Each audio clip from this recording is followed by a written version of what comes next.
Hi, my name is Amber Stearns, and I'll be doing a Chapter 2 review from Fostering Resilient Learners, Strategies for Creating a Trauma-Sensitive Classroom. In order to really understand how to put together a trauma-sensitive classroom, we must understand what are ACEs. ACEs are adverse childhood experiences, which are potentially traumatic events that occur between the years of 0 and 17. These are aspects of a child's environment that could undermine their sense of safety and stability, as well as bonding and growing up in a household that is safe. ACEs are linked to chronic health problems, mental illness, and substance misuse in adulthood. ACEs can also negatively impact education and job opportunities. However, they can be prevented. So ACEs are divided into 3 categories and then into subcategories. The 3 main categories are abuse, neglect, and household challenges. The first group is abuse. Abuse can be physical, psychological, and/or sexual. Some examples of abuse are hitting, spanking, shaking and name calling, yelling, swearing, etc. The second category is neglect. Neglect can manifest in many ways, but is usually designated as emotional and/or physical. So some examples of physical neglect would be a child not being fed or not being fed properly. And emotional neglect could be not receiving hugs, not growing up in a warm environment, being insulted, or just generally ignored. The third category would be household challenges. These challenges would be things outside of the normal interaction with families. So if families, parents, or siblings are dealing with substance abuse, if there's a divorce in the family, if a parent or a sibling has mental illness, if there's spousal abuse or a battered mother in the family, if there's criminal behavior, gang activity, or anyone in the family is incarcerated or lost due to death or suicide, that could be a household challenge. But how do ACEs manifest in the classroom? And what effects do ACEs have on young children in education? Well, there are 3 modes of survival. First is the fight mode, second, the flight mode, third is a freeze mode, and fourth is a fawn or appease. To fight is to confront the threat aggressively. So when you respond by fighting, it happens when you feel like you're in danger, but you also believe you can overpower the threat. So you would confront the threat aggressively. Flight means that you would run from danger.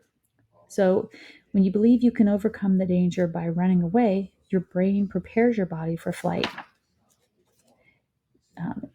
Freezing means that neither running nor fighting is your brain's best option. So when you freeze, you find yourself unable to move or act against the threat. To fawn is to appease, or having a response of complying with the attacker or making sure that they're happy in order to save yourself. So how does fight manifest in the classroom? The children, if they are in fight mode, may withdraw or become disengaged. They might be daydreaming and seeming to sleep. They might flee the classroom, elope the campus, hide, or wander. They might avoid others like friends or teachers, and they might skip class altogether. They might also act in other ways, like be crying or punching or aggressive to other students. They might keep their jaws tight and grind their teeth. They might glare at people or talk in an angry voice, stomp or kick around the classroom. They're feeling intense anger and feeling like being aggressive or hurtful to other people. It can be extremely difficult when a child is in the fight mode to speak with them reasonably and rationally. So how does flight manifest in the classroom? Well, flight can manifest in two different ways. It can be a passive manifestation or it can be an aggressive manifestation. Passive manifestations would be things like acting out, attention seeking, acting silly, or being hyperactive. So there's very specific actions taking place. They might also be fidgety or tense, and they might feel numb or restless. An aggressive manifestation would be children exhibiting extreme defiance. They might feel trapped, so they're arguing, yelling, screaming, and genuinely being aggressive, but also trying to escape. Flight means escape. So their mode of survival is to run, but it may also show itself in other ways. How does freeze manifest in the classroom? The freeze happens when a child feels that neither running or fighting is their best choice. Instead, they may exhibit numbness, a refusal to answer, the feeling of being unable to move or act, the refusing to get their needs met, or giving a blank look. They may appear pale. They have an impending sense of dread. Their heart may pound, but they definitely feel themselves overcome with stress. And their only way of handling it is to literally freeze. And how does fawn manifest in the classroom?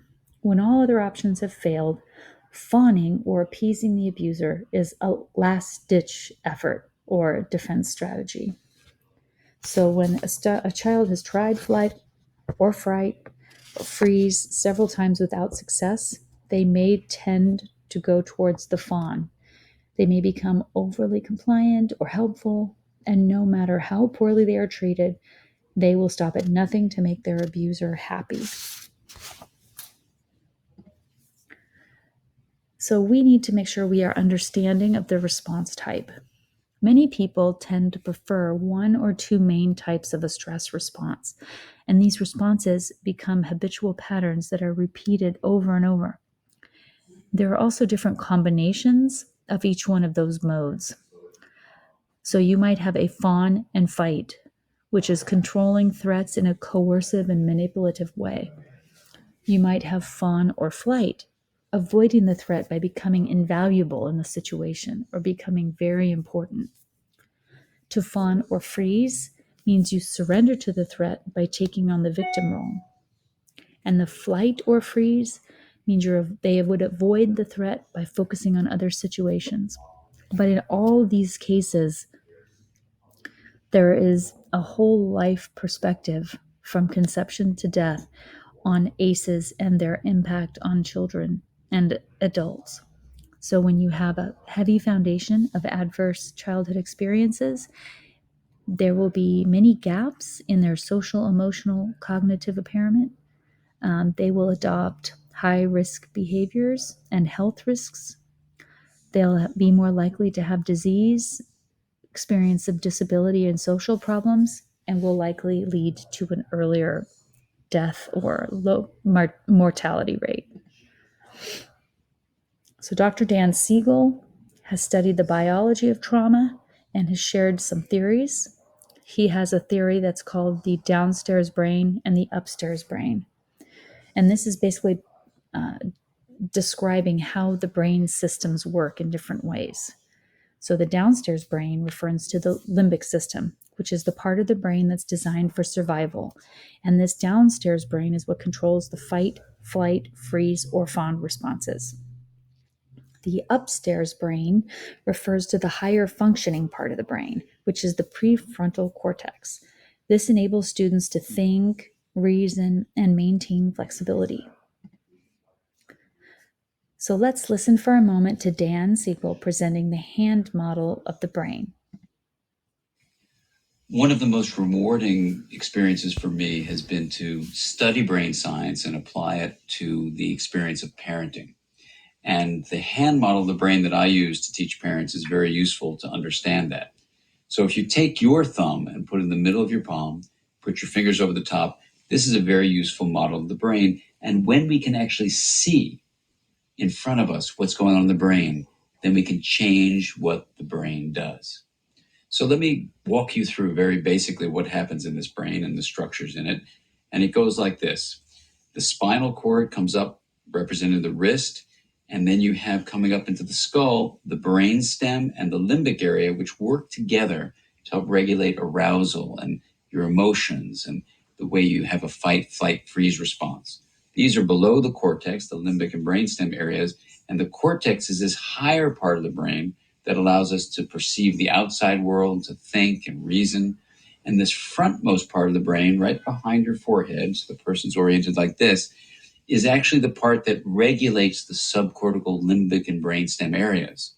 This regulation is very important because sometimes we can have all sorts of things happen in our life. We're tired, we're exhausted, someone pushes a particular emotional button, and we can flip our lids. So rather than being tuned in and connected and balanced and flexible, we can lose all of that flexibility, even lose moral reasoning, and act in ways that are terrifying to others, including our children. Now, you can actually bring yourself back online and come back to the high road and make a repair with your child. And that's important to explain to them. And you can also use this hand model of the brain to explain to children, even as young as 5 and 6, how to understand when their emotions are rising up from the brainstem and limbic areas here, and how it's overriding the prefrontal area and making it so they may be about to flip their lids. So I've had kids come tell me that they're about to go flip their lids and they need a break. They need a timeout. And by even just naming that, they can tame it. And that's the power of using the hand model for ourselves and our children to help us all make sense of what goes on in the emotional communication that we have in the course of day-to-day life. Pete Hall did a study of the implementation of a trauma-sensitive learning environment. In the sample, there were 600 students that were all considered young, healthy people. 88% were on free reduced lunch. There were 4,000 office referrals and 700 suspensions currently. The experimentation time was 3 years. The results of the study were staggering. Referrals were cut in half, suspensions were down 65%, and academic growth was up 250% after the implementation of a trauma-sensitive learning environment. So what are some conclusions? Well, conclusion number 1 is that student behavior is dramatically affected by adverse childhood experiences. Frequent exposure to trauma can impact brain function and long-term health. Conclusion number 2, our reactions to student behaviors affect relationships. By managing our own behavior, we model appropriate ways to manage stress. Thank you so much for listening.